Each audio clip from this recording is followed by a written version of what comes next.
Today's video is sponsored by Skillshare. Look at this adorable antique table I found at the thrift store.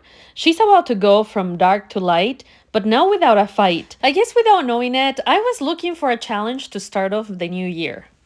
This beautiful and unique lady has two sides to it. It's small in size but big in character. So unique, I've never seen anything like it at the secondhand store or in all of my years looking at antique and vintage pieces. It's very clear that the current finish needs a lot of help, so stick around for today's makeover.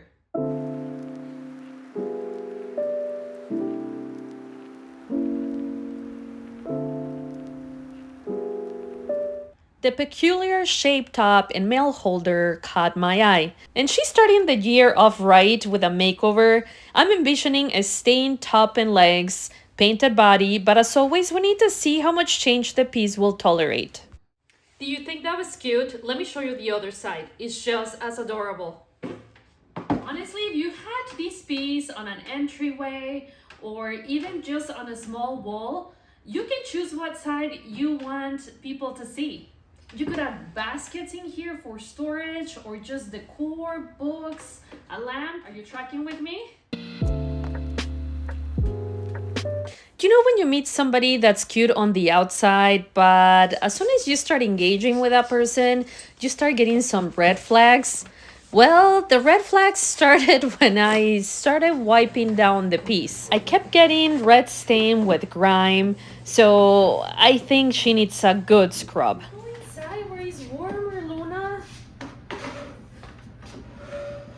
I guess Luna has decided that she's just gonna hang out with me no matter the weather out here. I'm gonna have to tie the screws because she's a little wobbly, but she's solid.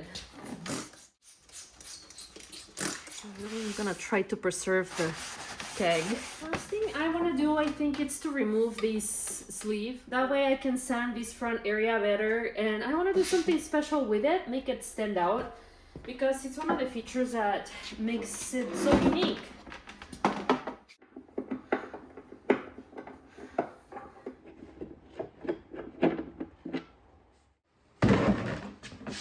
There, that was easy.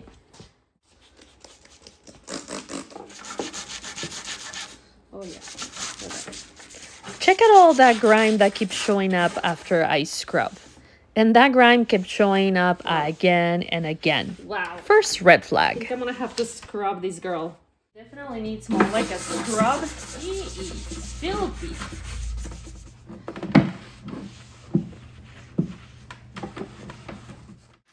To hopefully try to make this first project of the year a bit easier, I'm gonna start by applying a stripping agent. I'm using Green Easy.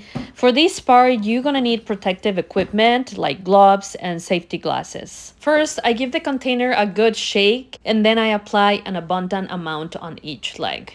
This is a tip here. I pre-cut pieces of plastic wrap ahead of time to have them ready to wrap each leg. And I'm gonna let the product sit for 40 minutes. Since Green Easy is eco-friendly and it has a very mild smell, if you have a winter project or you wanna do something similar to what I'm doing indoors, because maybe you have tough winters where you live, like I do, this product won't stink up your home.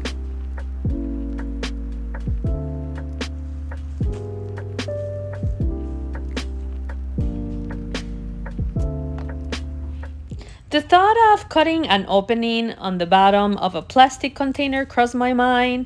I'm hoping that it's gonna help me catch all the gunk and keep the rest of the body somewhat clean. Green Easy has its own cleaner. They sell it as a set. And I have a 10% discount code if you ever decide to try this product. Just check under the video description. With a brush, I give each leg a good scrub, followed by a second wash using steel wool. And I have to be honest, I'm feeling a little bit discouraged because the legs still look dark afterwards. Could this possibly be another red flag? Well, let's not get ahead of ourselves. Let's wait and see how the legs sand first. Since I really want to preserve the beautiful shaped legs, I'm using a bendable attachment on my Surfprep using 120 grit.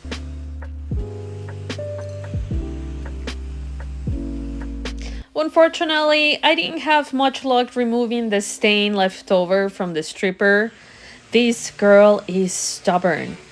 I'm just gonna keep on sanding the rest of it, but my wheels are starting to spin. It doesn't look like I'm gonna be able to stain the legs, but maybe I can still stain the top.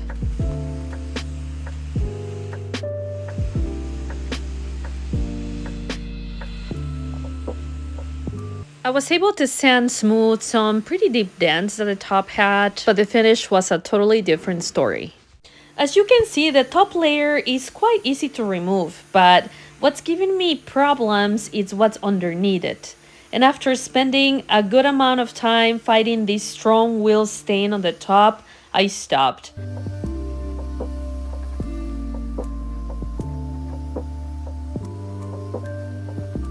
I could tell after removing the top layer that the stain went really deep into the wood grain. I have a suspicion that even if I were to spend 2 more hours sanding it, it would have ended up looking patchy anyway.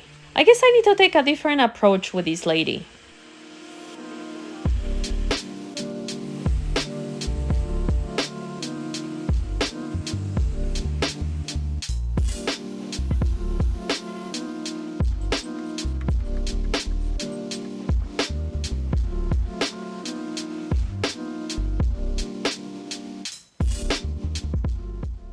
As I washed it again and again and again, a total of 6 times to be exact, the water kept coming out red. This wasn't grime, this wasn't dirt, this was red stain. I'm feeling a little intimidated by this cutie. They put such a heavy amount of stain on this piece that it almost looked like a black color stain, but no, it's red. I already know that this is gonna bleed like crazy, so I wanna make sure that I use the best primer to black red stains. Before we start priming, I'm gonna be filling the split that I saw on the top using wood epoxy. This product, it radiates heat as soon as you start kneading it. This means that it's activated and ready to be used. You'll want to use it right away as it dries after about 5 minutes. With all the signs that the piece is showing me, I made the tough decision to remove the melt pocket. I'm feeling the holes left by the screws that were keeping it in place. I already know that her sassy personality is gonna give me a little bit of trouble, but I hope that at some point she gives in. When you know that bleed through is inevitable, I highly recommend using Shellac base primer like the one I'm using here.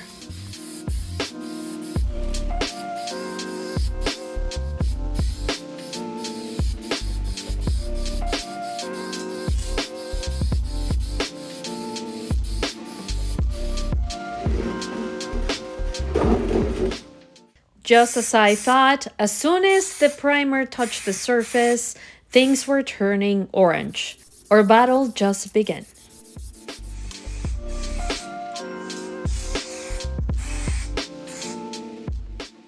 Look at all the red tannings. She's a feisty one. For feisty bleed through, the can version of the sprayable bin shellac primer offers better coverage. And by the looks of it, I'll be rolling a few coats. I'm using a new can of primer, so I made sure that I stirred it for a good solid 5 minutes to make sure that all of the components have mixed. One of the things that I love about this primer is how fast it dries. So I wait about half hour between one coat and the next. After rolling coat number 5, yes, you heard correctly, I decided to address a few imperfections, like a couple of cracks that were still noticeable on the top, and there was still a little bit more filling to do on those old screw holes.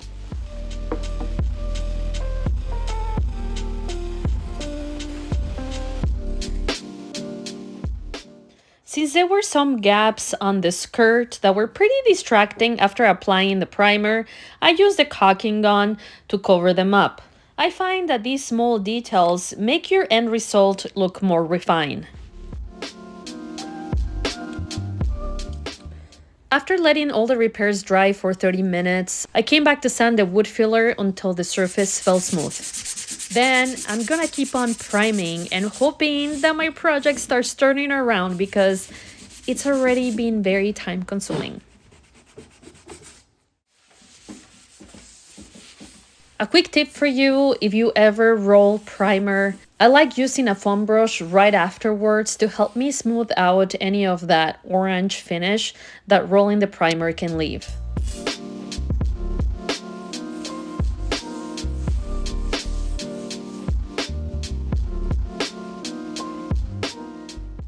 We had to move inside just temporarily because today it's minus 20 degrees outside and my workshop, aka garage, is not warming up. And I'm really disappointed that I had to paint it.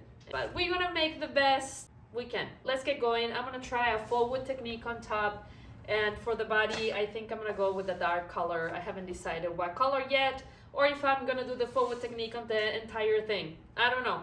I might not be sure how this project is going to turn out, but something I'm sure of is that this new year I'm going to keep unlocking my potential and exercising to build creative confidence. That's why I took this class by Emma Gannon on Skillshare. Skillshare is the largest online learning community for creatives with thousands of classes led by industry experts across film, illustration, design, freelance, productivity, and more. Skillshare can help you take your career, skills, hobbies, passions, or side hustles to the next level. Things like overcoming perfectionism and beat procrastination are some of the skills I'll be working in the new year. Are you into sewing custom clothing from scratch, knitting, or upcycling home decor, and want to communicate with experts or see projects others have completed? The first 500 people to use my link in the description will receive a 1-month free trial of Skillshare. Get started today. Now let's go back to our faux wood technique. I'm going to start by applying 1 coat of this tinted primer. And yes, I am applying it over the shellac base primer. This is just that I don't have to apply a lot of coats of the next product, which can be pricey. You guys have seen me use it before on other projects. A little FYI, this tinted primer from Sensor dries out very quick. If for some reason you have any drips, make sure that you take care of them right away. Otherwise, they're gonna leave marks behind. Go slow and steady. Minus 20 degrees here in Minnesota today.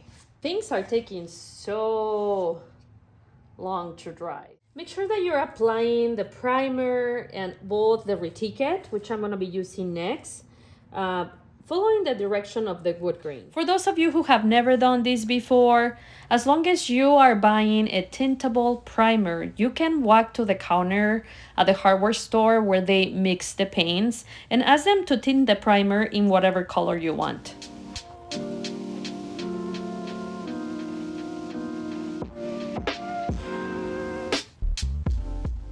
Next step, I'm gonna use also a primer, but this is the retique primer in the color light wood.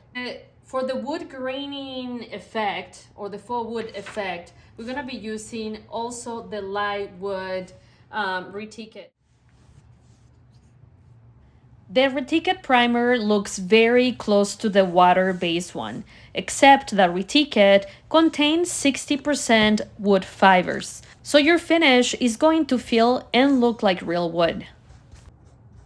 To apply the retique, that's going to take this finish from a flat one to a wood looking one. I'm going to be using these wood graining tools. You can find these on Amazon. And I'm going to be using the smaller ones for the legs and the larger ones for the top and the front. All right, let's get it on. Very comfortable applying these through the entire surface.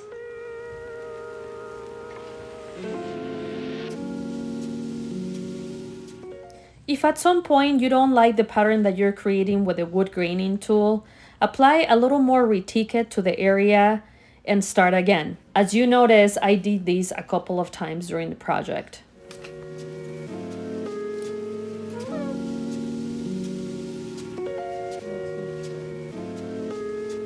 Much better.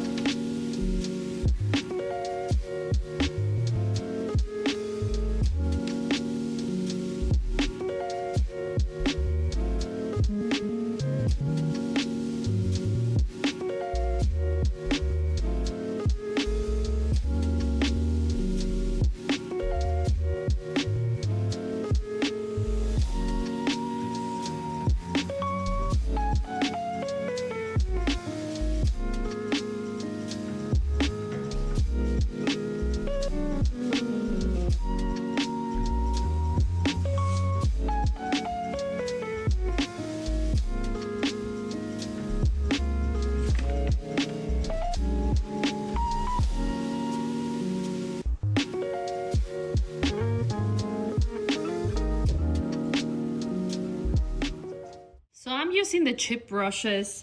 So just so you know, I'm liking the technique a lot better with the chip brush. And I'm just feathering it like a dry brush technique. I let retique it dry for an hour. And now I'm getting ready to apply this old-fashioned water-based gel stain from Lily Moon Paint. And it's about right now that I'm realizing that I made a huge mistake. You guys have seen me use these gel stains plenty of times. You know that the rule is mist the surface before applying the stain, which I completely forgot because I was in a rush. I did panic, mist water on top of the gel stain, and tried to wipe back as much as I could. I wasn't able to wipe everything back, but I think it's still salvageable. I'm just gonna let it dry and try applying a second coat in a few hours. Adding this stain on top of the full wood technique is what makes it look more realistic. These gel stains dry very fast and they have a top coat built into it. It's totally up to you if you want to add more protection to the finish by applying a clear polyurethane. As for this project in particular, since the table had so much bleed through, I'm going to try and stay away from a water-based top coat. Instead, I think I might try and apply a coat of a clear wax.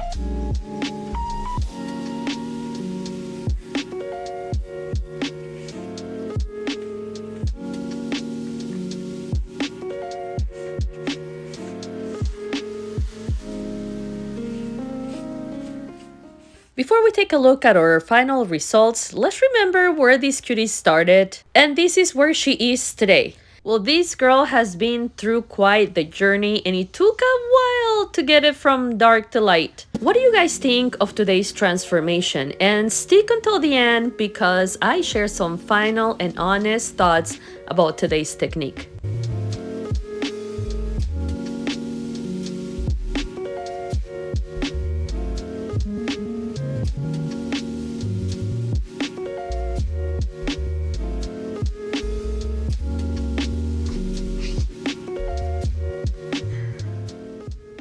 Moment of honesty, out of the entire piece, the part where I didn't get the full wood technique right was on this side right here. Look how uneven it looks. The way I'm gonna solve this so that I can still sell it is adding some cane webbing. The color is very similar to the tones that we have going on, and then adding a frame around the rectangular side here. I'm still glad we're keeping it out of the landfill. Let me know what you guys think of this faux wood technique in the comments, and I will see you guys next time.